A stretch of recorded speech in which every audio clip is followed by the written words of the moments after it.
Bueno, ¿qué tal? ¿Todo bien? Eso espero. Hoy les traigo un nuevo resumen, en este caso de trabajo y ciudadanía, más específicamente sobre el trabajo. Y haciendo la creación de que no soy la profesora, claramente me puedo equivocar y probablemente lo haga. Y que el resumen va a estar abajo en la descripción. Creo que puedo comenzar. Hablando sobre el trabajo y el empleo. El origen de la palabra trabajo viene de tripalium, tres palos con los que se daban a los esclavos. Luego pasó a tripaliare, que significa torturar. Y de ahí a trebajo, algo así como esfuerzo. El trabajo se define como la acción de transformar un objeto o una situación agregándole un valor. Para la sociología, trabajar es parte del ser humano.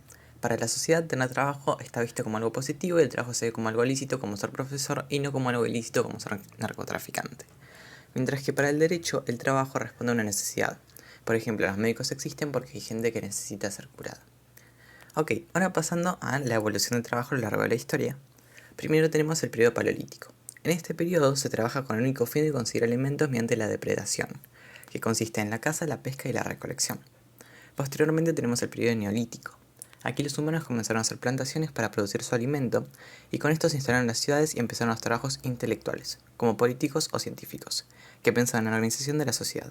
En esta época también nace la oposición campo-ciudad.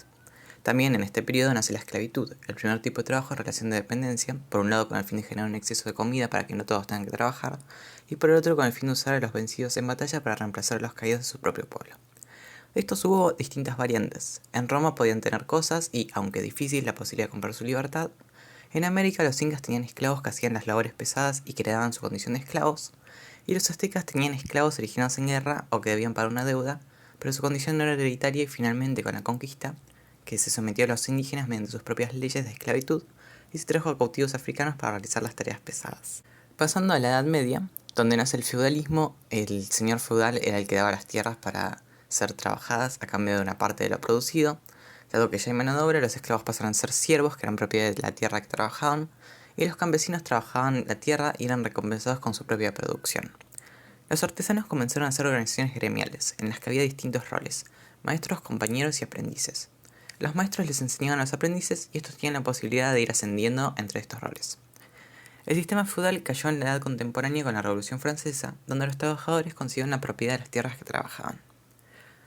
Posteriormente tenemos la edad moderna. Con la revolución industrial empieza el maquinismo.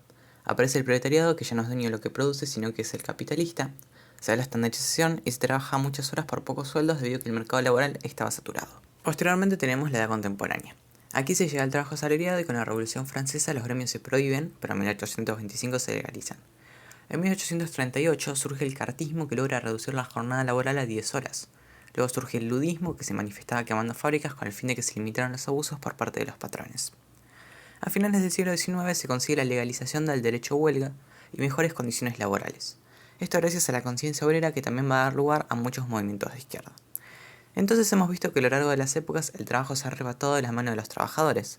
Lo podemos calificar en que en la época esclavista era trabajo robado, en la época feudal era trabajo alquilado, en la capitalista trabajo comprado y en la actualidad trabajo asalariado. Pasando al trabajo productivo. A lo largo de la historia, el humano creó herramientas que lo ayudaron con su trabajo, desde un pico de piedra hasta las computadoras. Pero las máquinas no nos liberaron del trabajo debido a la apropiación de estas por parte de los líderes capitalistas.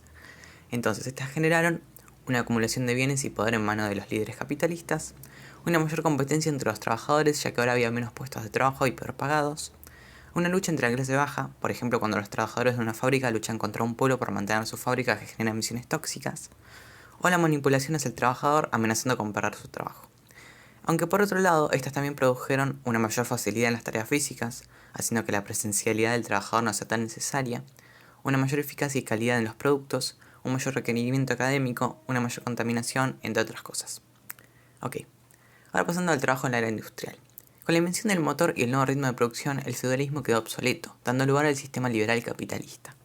Esto traerá consigo los conceptos de elemento objetivo, el producto y los instrumentos para hacerlo, y el elemento subjetivo, el trabajador. En esta época se pondrá el elemento objetivo sobre el subjetivo. Debido a esto, el rol de los individuos en la sociedad y su estatus en general se vio fundamentalmente determinado por su rol laboral. Ahora el trabajo en la era de la posmodernidad. Las características del nuevo modelo capitalista son una mayor concentración de las riquezas a nivel mundial. Los sectores que integraron máquinas ahora son extremadamente rentables a nivel económico.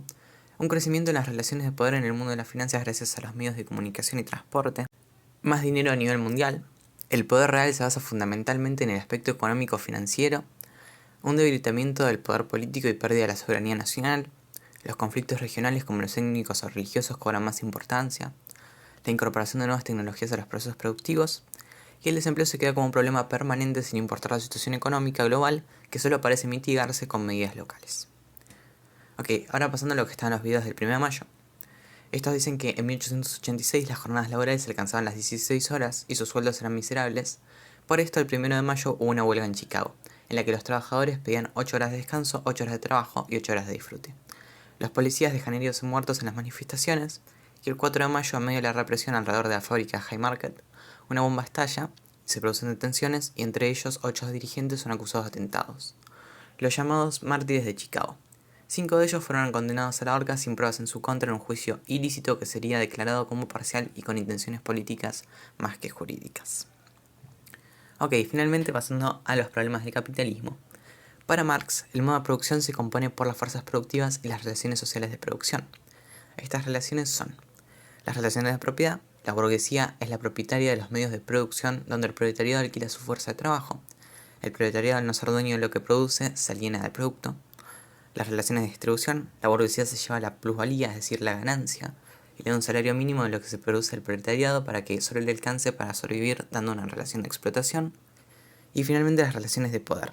La burguesía ejerce una dominación económica y luego político y social. Esta es dueña del trabajo del proletariado, los hacen trabajar rutinariamente largas jornadas, aunque haya máquinas que las pueden aliviar en una rutina que los llevará a su autodestrucción. Finalmente tenemos las sociedades disciplinarias y de control.